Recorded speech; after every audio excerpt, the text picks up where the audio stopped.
The past is gone, that's obvious. Yesterday happened, it played out, and then it vanished. Your morning coffee, the conversation you had last Tuesday, your 10th birthday party, all of it existed for a brief moment, and then it stopped existing. Right now, the only thing that's real is this instant, thoughtful, this thin sliding edge of time we call the present. Everything behind it erased, everything ahead of it not yet written. There's just now and now and now. I think most people feel that way, and they feel it deeply in their bones. You look at a photograph of yourself as a child, and there's a kind of ache in it. A size that kid was real once and isn't anymore. The room that kid was standing in, the light coming through the window, the particular afternoon, all gone, replaced by other afternoons, other light, other rooms. The universe seems to be a machine for manufacturing the present and destroying everything else. And I think if you stopped 100 people on the street and asked them, does the past still exist? 99 of them would say, of course not.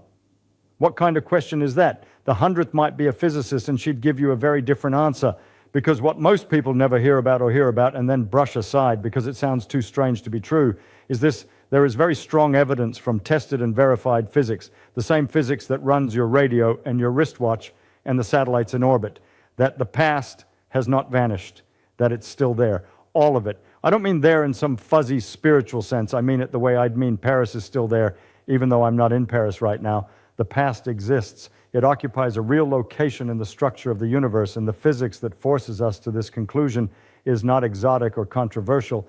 It's the most well-confirmed theory of the 20th century.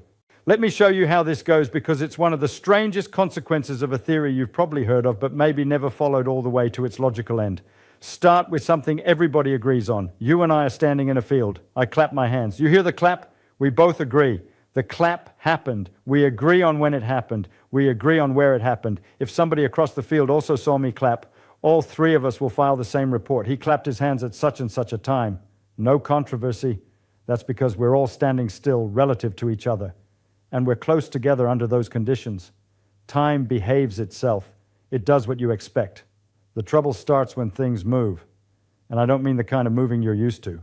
Cars, trains, airplanes. I mean motion at a substantial fraction of the speed of light. And the reason the trouble starts is because of something Albert Einstein figured out at the beginning of the 20th century, around 1905.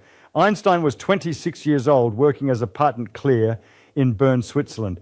Not a professor, not famous, a clock. And he was turning over a question in his mind that had been nagging him since he was about 16. What would it look like to ride alongside a beam of light? The answer he arrived at destroyed the common sense picture of time, and nobody has been able to put it back together since. What Einstein realized, and this was confirmed over and over again by precise experiments, is that the speed of light in a vacuum is the same for every observer, regardless of how they're moving. Let me say that again, because it sounds so simple that it's easy to miss how bizarre it is. If I'm standing still and I measure the speed of a light beam going past me, I get about 186,000 dosimeters. If you're flying toward that same beam at half the speed of light, you'd expect to measure it coming at you even faster, right? Like a ball thrown toward a moving car hits the windshield harder than a stationary wall, but no, you measure the same speed I do. Exactly the same. 186,000 ms. Not faster, not slower, identical. Every experiment ever devised to catch nature cheating on this rule has failed. The speed of light doesn't add to your motion and doesn't subtract from it. It is a kind of cosmic constant that doesn't care who's looking or how fast they're going. And that one fact, that single stubborn fact, unravels everything about time being simple and universal. Because if the speed of light is the same for everyone, then time itself cannot be. Suppose I'm standing on a train platform and you're riding on a train moving past me at tremendous speed close to the speed of light. A flash of light goes off exactly in the middle of the train. The light travels forward toward the front of the train and backward toward the rear. From your perspective, sitting inside the train, everything is symmetrical. You're at rest relative to the train. Both beams travel equal distances, so they arrive at the front and the back at the same time. Two simultaneous events. Simple enough. But I'm watching from the platform, and from where I stand, the back of the train is rushing toward the rearward flash of light, while the front of the train is racing away from the forward flash. The light still moves at the same speed in both directions. That's the rule. The one we just talked about. The speed of light doesn't care who's watching or which way the train is going. So the rearward flash has less distance to cover because the back wall is coming to meet it, and the forward flash has more distance because the front wall is running away. The rearward flash arrives first. So those two events, light hitting the back of the train, light hitting the front of the train, were simultaneous for you, the passenger, but they were not simultaneous for me, the person on the platform. And this is the part where people want to object. They want to say, well, one of you must be right and the other must be wrong. But that's exactly what Einstein's theory forbids. Neither of us is wrong. Neither of us made a measurement error. The universe simply does not have a single universal. Now, stay with that for a moment, because people tend to nod and then move on as if they've absorbed it. They haven't. This is genuinely difficult to sit with. Simultaneity is not a fact about the universe. It's a fact about your state of motion. Two events that happen at the same moment for one person genuinely do not happen at the same moment for another person moving at a different velocity. There is no cosmic referee.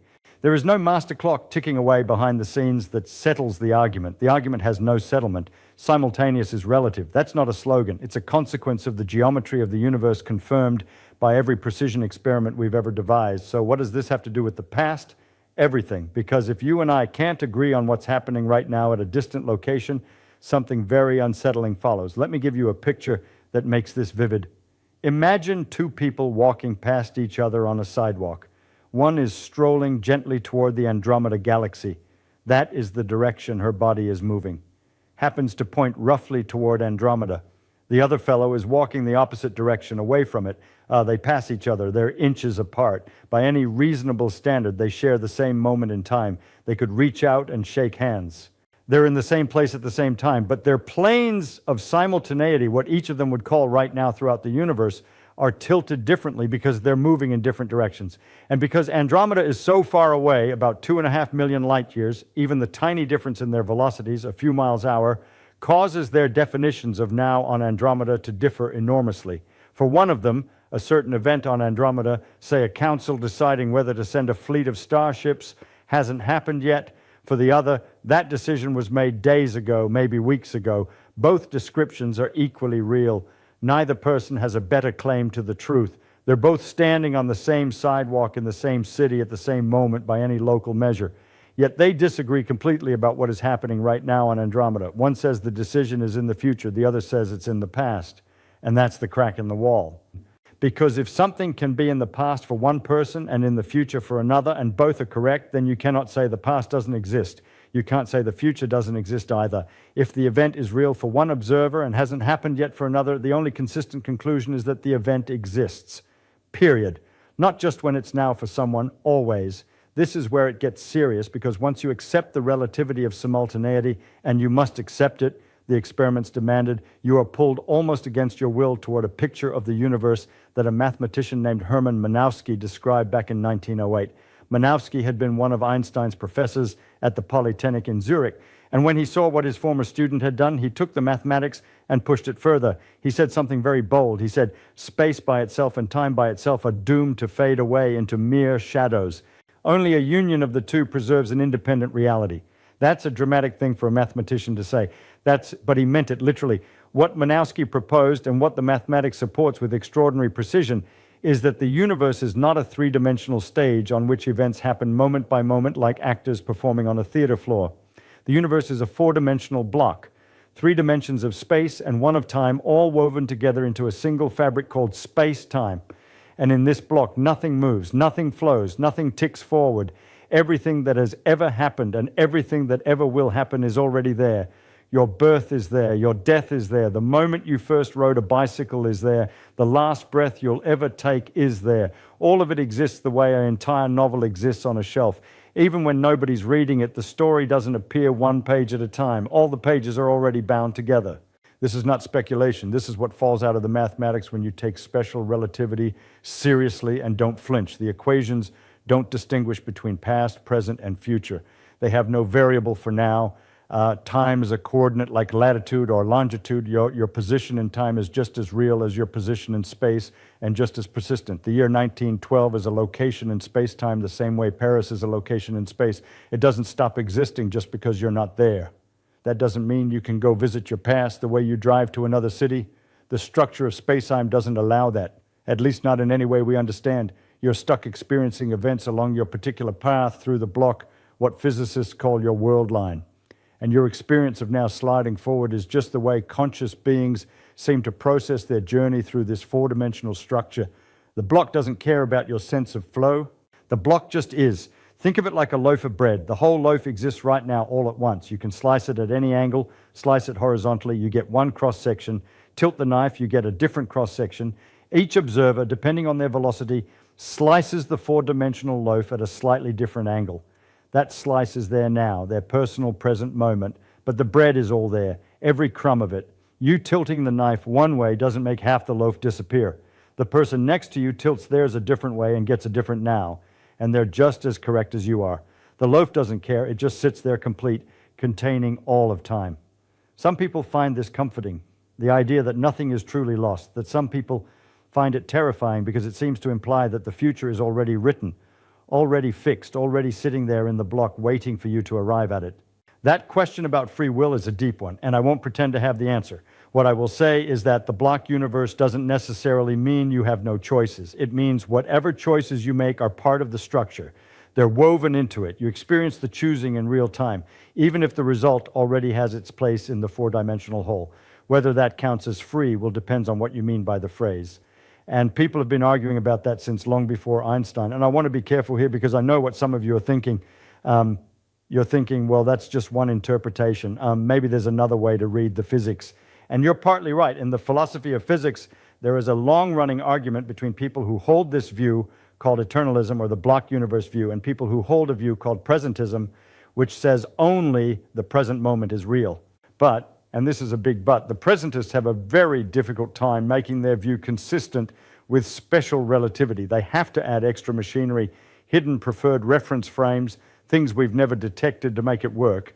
The block universe, by contrast, falls straight out of the mathematics of relativity with no additional assumptions at all. You just take the theory seriously, follow it where it leads, and you arrive at the block.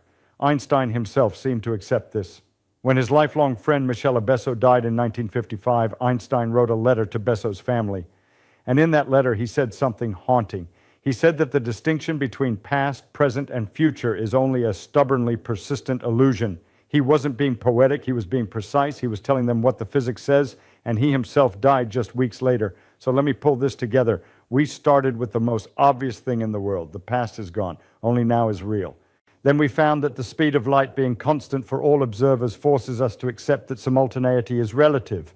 Two people in the same room can disagree about what's happening at this very moment in a distant galaxy and both be correct.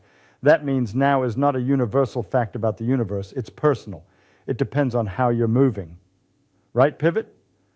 And once you realize that, you can't maintain the idea that only the present exists because one person's present is another person's past and another person's future. The only coherent picture is one in which all of time, all of it exists at once. A frozen four-dimensional block of everything that was, is, and will be. Your childhood is still there. The Roman Empire is still there. The death of the last star trillions of years from what we call now is there too.